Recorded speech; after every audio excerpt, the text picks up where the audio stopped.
Greetings, ladies and gentlemen, and welcome to another edition of not just the Locked On Padres podcast, but also the Locked On Rays podcast. The person currently speaking is only one of your hosts, obviously, Javier Reyes, sometimes, occasionally, but certainly not always the host with the most. You can find me on Twitter at Javipeno, Javiipeno, where I cover the Padres, occasionally tweet about dumb movies and crap posts very often. My buddy here is very familiar with that. And of course, we're going to be talking about trades, specifically with the Padres and Rays, obviously. Tyler Glasnow, Juan Soto, all sorts of fun stuff. But of course, I must introduce my co-host, Ulises Sambrano. Sir, how are you doing today? I'm doing well. It's always a pleasure to talk ball with you. I think people would really, enjoy the conversation before we hit record as well.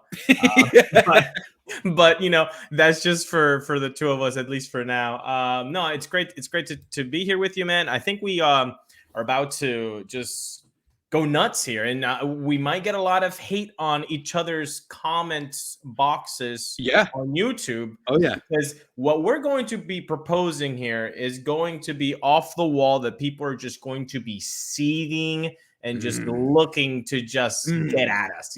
Yeah, absolutely. That's what we live for, you and I. I mean, do I post some bait tweets every now and then? Yeah, I did it last year when I posted about Tatis mock trade. I 100% knew what I was doing, and everyone fell right for it. It was great. It got called names.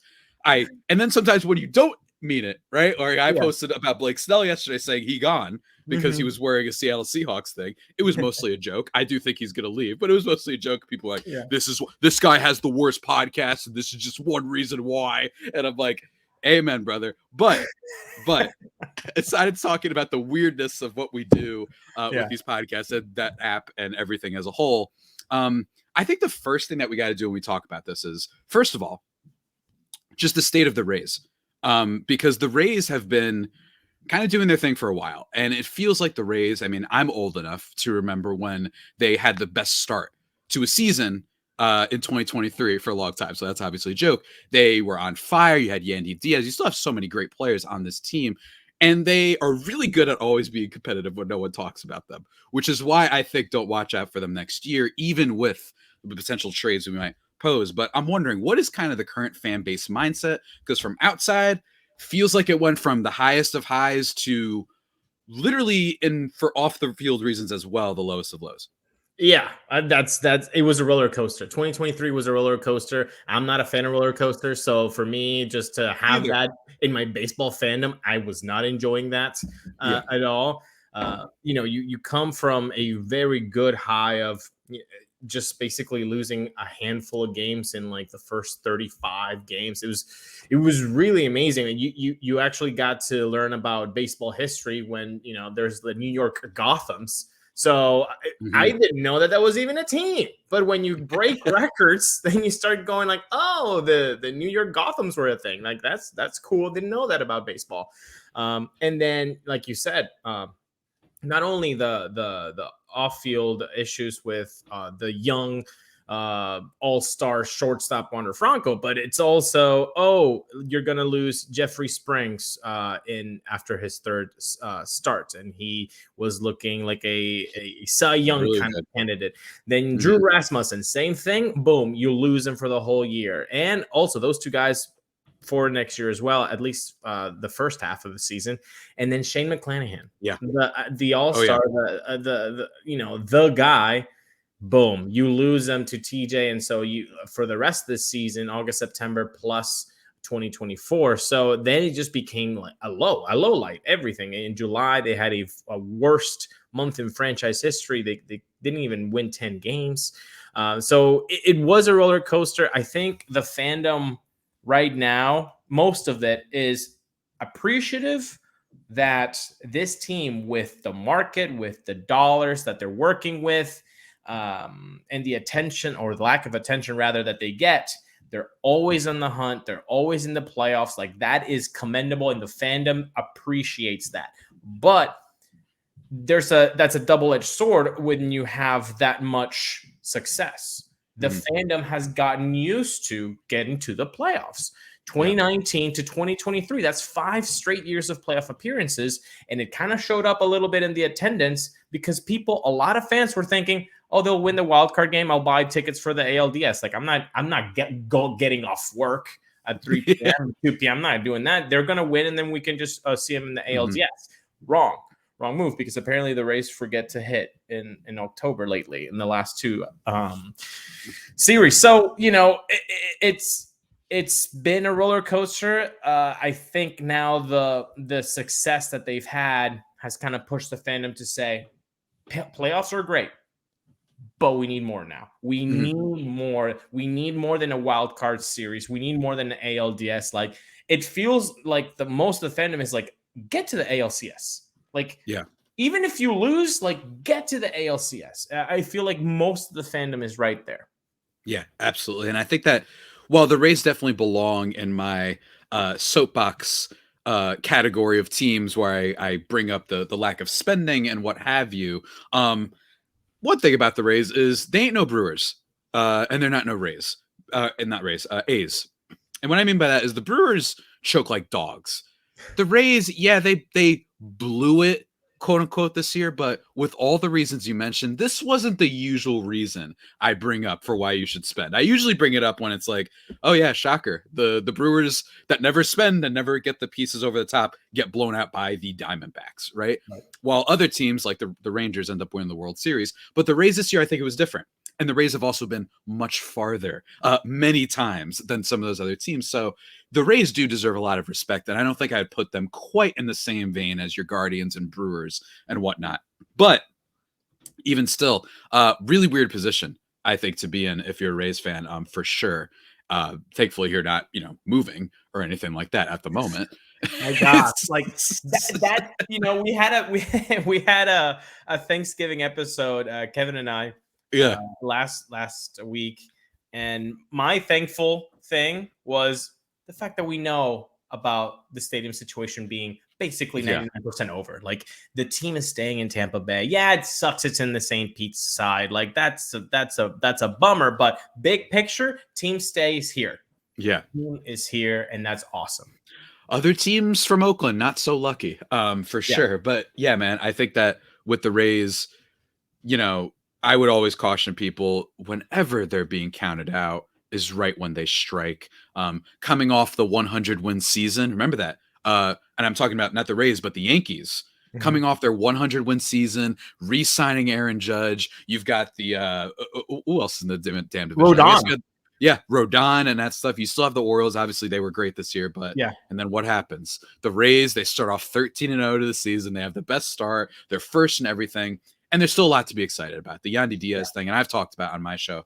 I love the Yahoo Sports article that they wrote about how he felt more comfortable making changes to his swing after he got paid, which I think is a fascinating thing to dive into. But that's not what we're going to be diving into, my friend. We're going to be diving into some trades because both of our teams have some big, mighty talent on the trade block, my friend. Yes. And we got to talk about it because both of these players, this isn't just some, look, it's, Brian Reynolds has become one of my most hated players because I think he was discussed way too much for what he brought to the table. Good player. Every team could use it, but let's relax a little bit. He's got like a 110 WRC plus this past year. So he's a solid player, but like they want a Soto package. It's like, well, we're actually going to be talking about packages here. And I think that this is a genuinely interesting thing, especially because of our team's recent history. But before we talk about that, my friend, we must discuss the legends, the absolute icons over at FanDuel, America's greatest, most legendary sports book. And here's the thing. Maybe were you betting on Baker Mayfield, you Tampa Bay fans? Well, I don't necessarily recommend that.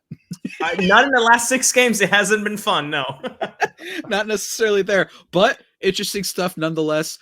I can't really bring up my favorite football team with this podcast if I still want to live by the end of the night. But actually I could, because they probably will be happy that I'm miserable. I hate everything football. But if you don't, and you might have what it takes to pick the right teams, guess what? FanDuel right now, new customers get 150 buckaroos in bonus bets with any winning $5 bet. All you have to do is pick the team. I don't know. You want to bet on the 49ers again? That usually works out. You want to bet on the Eagles? Apparently they can't lose. No problem. Or you want to pick a sneaky team like, I don't know here, maybe the Colts over the Titans or something like that. Whatever. That's just from what I'm looking at. Or Falcons Jets is hilarious. Anyway, not going to get too football nerdy on this podcast. And it's not just picking teams. You've got spreads. You've got over-unders. You've got player props. You want to bet on how many drop passes from Kansas City Chiefs receivers. I bet you they've got something like that. Over under yardage, over under touchdowns, interceptions, pick sixes, whatever. They've got you covered. So visit FanDuel.com/lockedon and kick off your NFL season betting extravaganza. Remember, that is FanDuel.com/lockedon, the official partner of the NFL. And folks, do not forget, I mean, I don't think I've mentioned this on my podcast, but Locked On has launched the first ever national sports 24/7 streaming channel on the old tube of the U.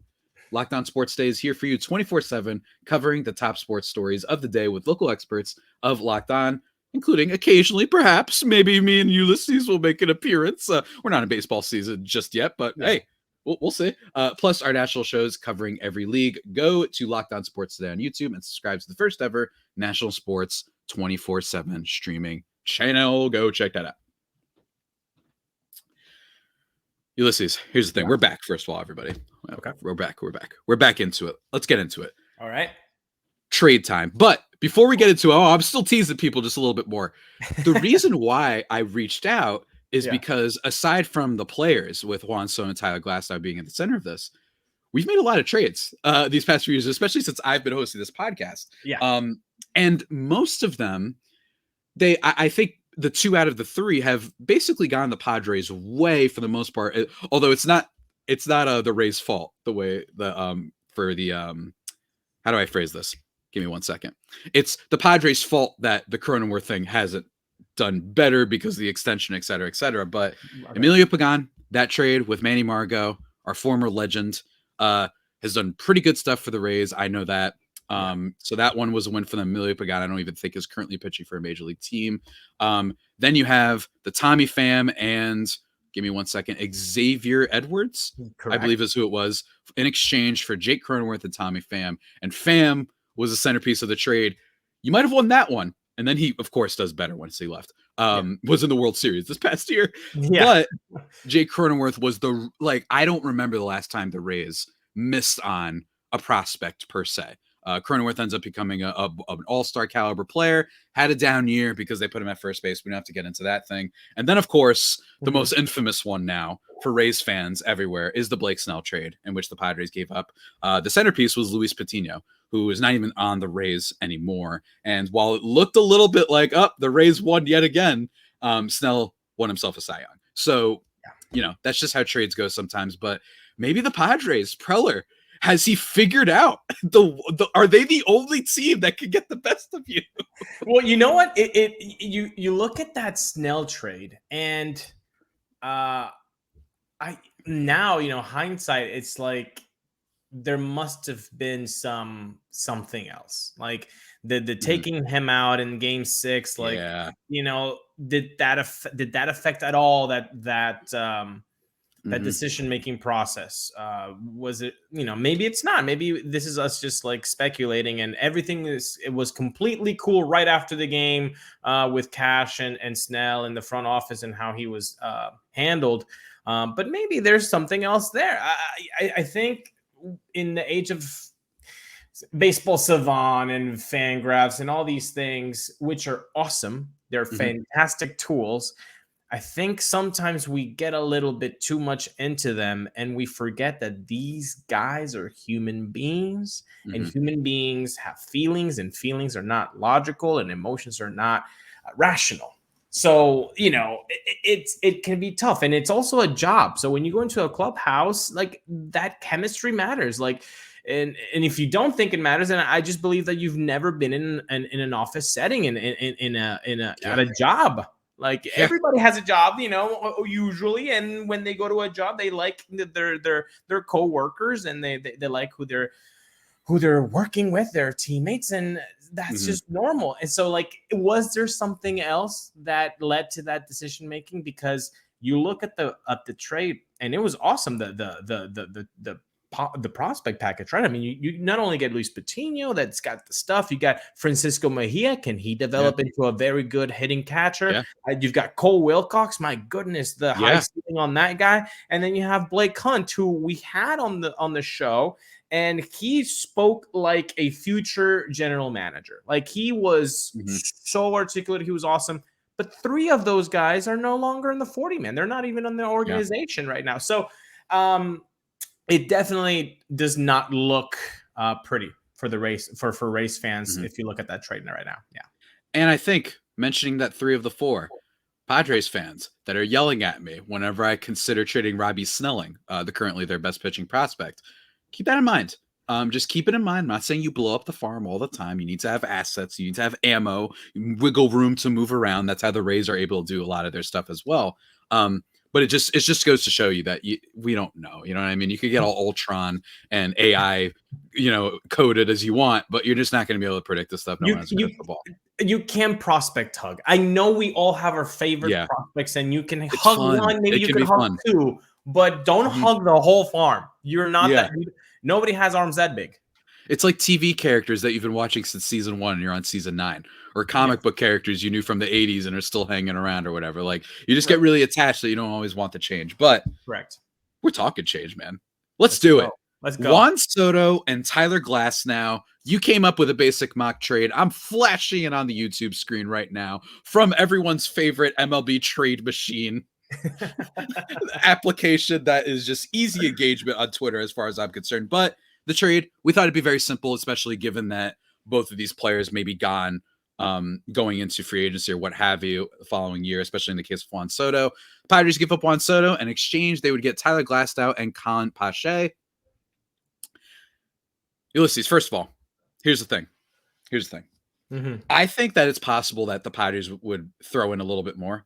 I think they would throw in someone like Zavala, an outfield prospect potentially, or I think that or infield prospects is what I'd be looking at for the Padres, because their infield, especially on the left side, is so locked down for a while that I think that that's an area where they'd be like, whatever, by the time Bogarts or Machado are on the way out or whatever, maybe they're declining, whatever it is, we'll have found a new person. That's one thing AJ Preller has been good at, is just procuring enticing prospects out of thin air. So it's possible they throw in another thing. Maybe there's 1 or 2 like back end Rays prospects, not a top guy or anything like that, to complete the trade. But this is the gist of it. And my thinking is, I think the Padres do need to buff their bullpen, because their bullpen, I think, was an area with the team. While the team was mostly bad because of being historically unclutch, I don't think it was the bullpen. I think the bullpen just isn't very good. And if you consider that they're probably losing Josh Hader, I think they need a little bit of reinforcements there. Don't get me wrong. There's other trades out there. They can go bring up someone from the farm. They could go sign, as I talked to you before we talked about, Luis Severino. Maybe you convert him to a bullpen guy. I don't know. They can do stuff. It's always easier to fix the bullpen. But just as another piece, considering that Juan Soto probably won't be in the Rays price range, once he hits free agency. He's not in our price range either, by the way. I'm not even trying to take shots. No. Because I'm literally looking at Spot Track. Juan Soto's estimate is $27 million. These are usually like pretty close. Tyler Glasnow's $25 million. Yeah. So in this mock trade, although obviously I think that's a very, very bare bones what we just showed on the YouTube, Juan Soto for Poche and Glasnow, at least the money is right. Yes. The money is right. Now, obviously, I think as a Rays fan, I think I would do this trade. I like from here till next Sunday, which lets me know I feel like the Rays would need to unload another name. And you're talking infield more than outfield, right? Outfield more than infield. I mean, a backup center fielder for Grisham type of thing. You know what I mean? Manuel Margot. Oh, he's coming home. I mean, look, you bring in Cillian Murphy, Pache, and then you bring coming home. I mean, that's the next Christopher Nolan movie right there. I mean, come on. Like, what are we doing here? I will say, Manny Margot is definitely on the Rays' priority list of trading no matter what this season. Why? Because he will be making $10 million. And when you look at the payroll, Manny Margot, with the production that he's currently giving you and defensive kind of not liability, but decrease in how he used to handle the outfield, he cannot be in the top 3 of most earners in the payroll for the Rays. Like that's bad allocation of resources. So the Rays fans know that they've seen in all of Manny Margot's time with a Rays uniform. So but I don't know how much money the Padres are looking to add for a 4th outfielder. Is it $10 million? I mean, look from the outside looking in, it might seem like that would be a lot for them. That's what's so tricky about the Padres right now is the reported spending reduction. That's what it sounds like. They're going to shed some payroll to a very, very small sum of $200 million.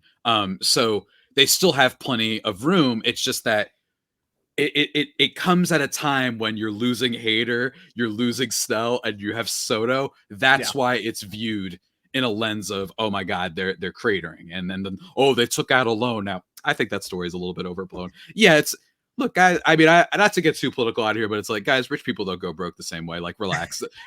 In my experience, being 27 years old on this planet, money finds rich people. It's very easy for them to find more money. That's just in my experience, especially for a business that's not going anywhere. It's not like baseball's being replaced by, like, this is real steel and it's being replaced by robot boxing. You know what I mean? Like, it's not going anywhere. No, and thank you for saying that, because like I see, I've been a proponent. By the way, we should have opened with the, hey guys, this is just a hyperbolic thing, and then we probably should have done that. I should have done that earlier on before people went nuts in the comments. But forget, I'll just say it then.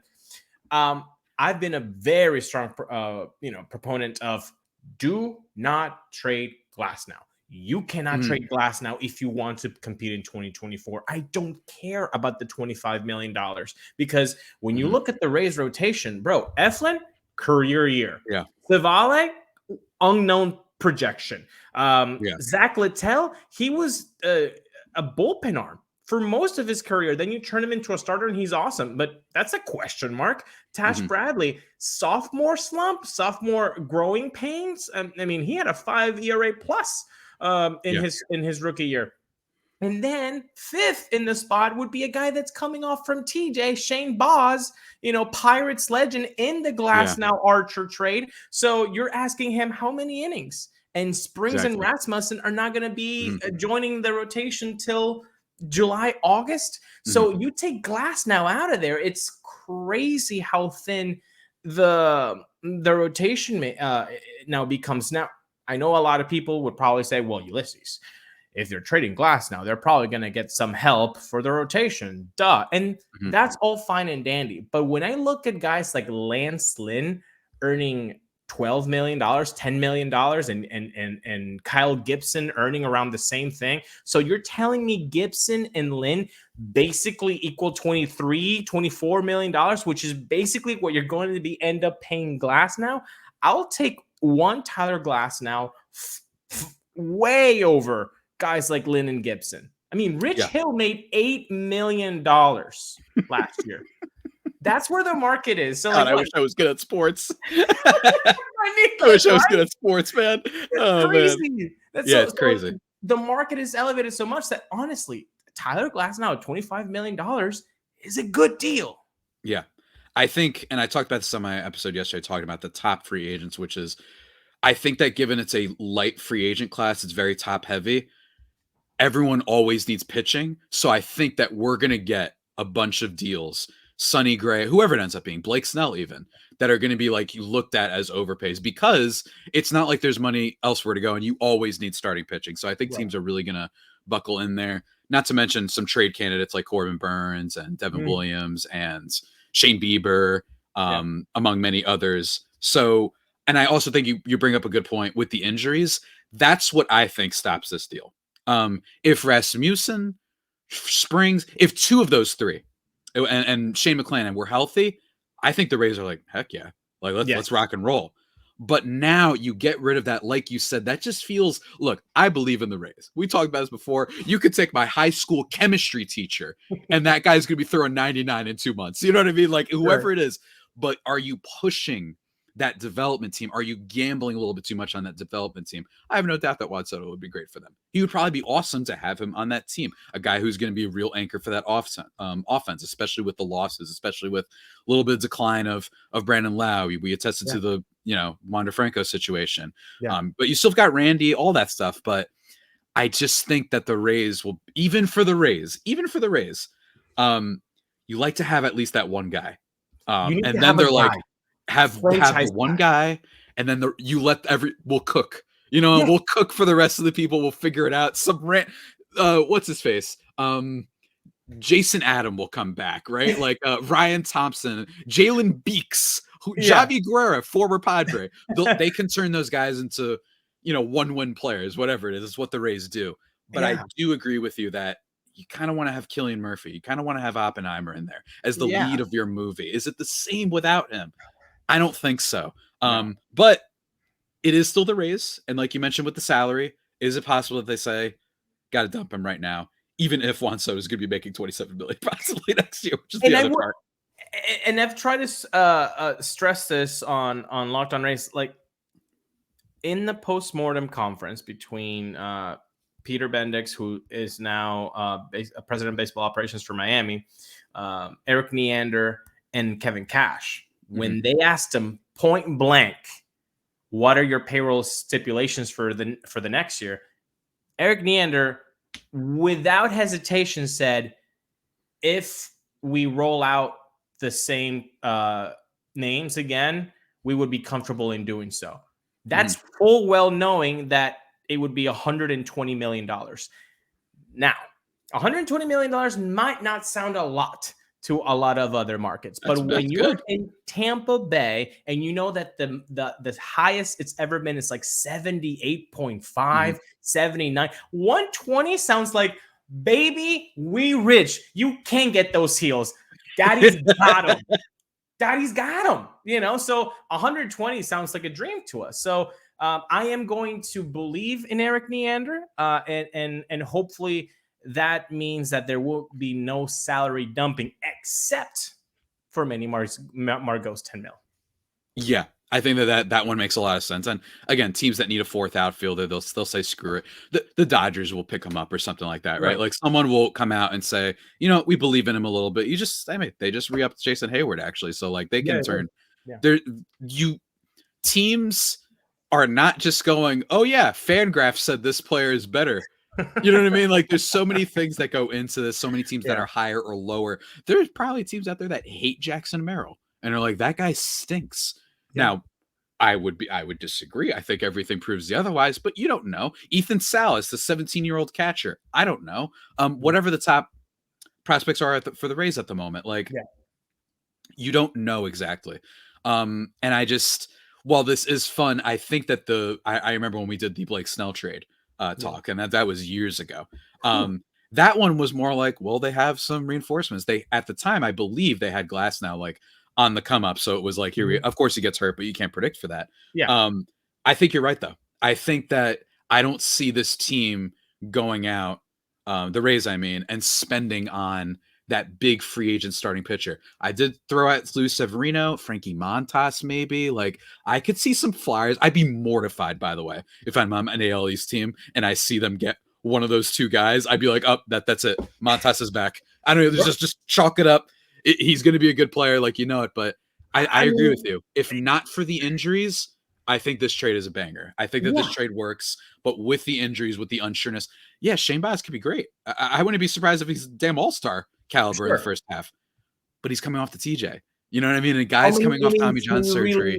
How many innings can you? Yeah, no, I don't, man. And the point about who else is next in line. It's like if you trade Glasnow, it's Mason Montgomery, who has never pitched ace. Let me just put it this way. Mason Montgomery has pitched as many pitches in MLB as I have. Wow. All right. That's a grand total of 0, folks, for those keeping track. Okay. Plot twist. and Jacob Lopez, who has a grand total of 10 innings. So you need reinforcements. And I do like the Montas. I do like the Severino. Like, I like the flyer sense, because if there's something I believe in besides death and taxes, I believe in the Rays front office targeting undervalued pitchers and then having career years. I 100% will agree that. But I feel like you can do that and also keep Glasnow. Yeah, I agree. I think that they can maybe shuffle a prospect here and there, offload Margot as an expiring or something like that. There's probably some random hitters out there that'll interest people. But for this team right now, you're right. I don't see it. So my opinion is I think that the Padres say yes. I think the Rays say no. I think they say no, we got to keep Glasnow. If we had our guys, if we had more members of the Avengers still left, if we didn't lose Downey and Evans, then we would be down to part ways with Hulk, right? Like that's what they would be doing. Honestly, right now it's basically Hawkeye.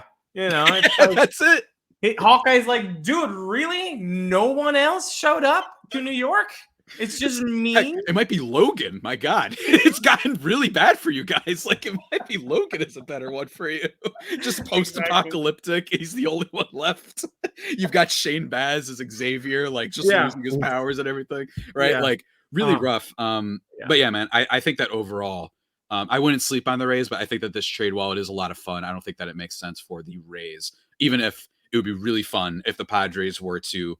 This is the type of trade that Padres fans, they would just change their mind on Preller immediately. They'd be like, Preller's back. You know, he is so funny. You know how Aaron Nola is good and bad every year? Like, it goes up and that's AJ Preller's approval rating. This man goes up and down more than anyone because it's just all these weird trades, the micromanaging, et cetera, et cetera. So again, while it would be fun for Padres fans, I don't see it. But hey, who knows? There could be another deal on the horizon. These teams have clearly shown that they have a penchant for trading with each other. Somehow hasn't killed the Padres. They've made a lot of bad deals, but somehow the Rays, which is baseball, that's baseball right there. I'm literally wearing a baseball shirt. So like, that's why it's the best sport. Anybody can win at any point. It's you can never know what's actually going to happen. And you know what? This might not be the last time that we talk during the offseason, because like you said, a trade might pop up between these two teams, and then the folks will be pleased to see us hopefully get back together. Yeah, absolutely. And until we get back together, potentially, Ulises, go ahead and plug whatever you want, tease whatever you want for the good people out there. All right. Well, you guys can follow me on X at Sambrano Ulises. If you are on YouTube, it's right below in that yellow box. You can follow the show at Locked On Rays on YouTube. Please subscribe. We're like stuck on like 1395 subscribers. So like it'd be really nice to just see that 1.4K. So help us out there. That would be nice. I feel you. Absolutely. Likewise, if people want to check out my ridiculous show, say hi to my bobblehead and Pac-Man, you can do that. I'm at Javipeno personally, JAVIIPENO. I don't tweet as much about the Padres during the off season on that account. So at LO_Padres is where you could go for that. And then Locked On Padres on YouTube. I think we're at like 1290 ? I think something like that. So go check that out if you want. Going to be doing more live shows, I think, especially if transactions come in. And every single time I've said that the Padres are going to go quietly into the night, they sign Xander Bogaerts. So we'll see. Maybe they're playing possum. Maybe they lied, right? Like they just straight lied. Maybe. So that would be hilarious. Lying is great, isn't it? But until next time, stay safe, my very faithful homies. Stay righteous, my Ray rock stars. There you go. You got it. Stay rocking, everybody. Until next time, take care.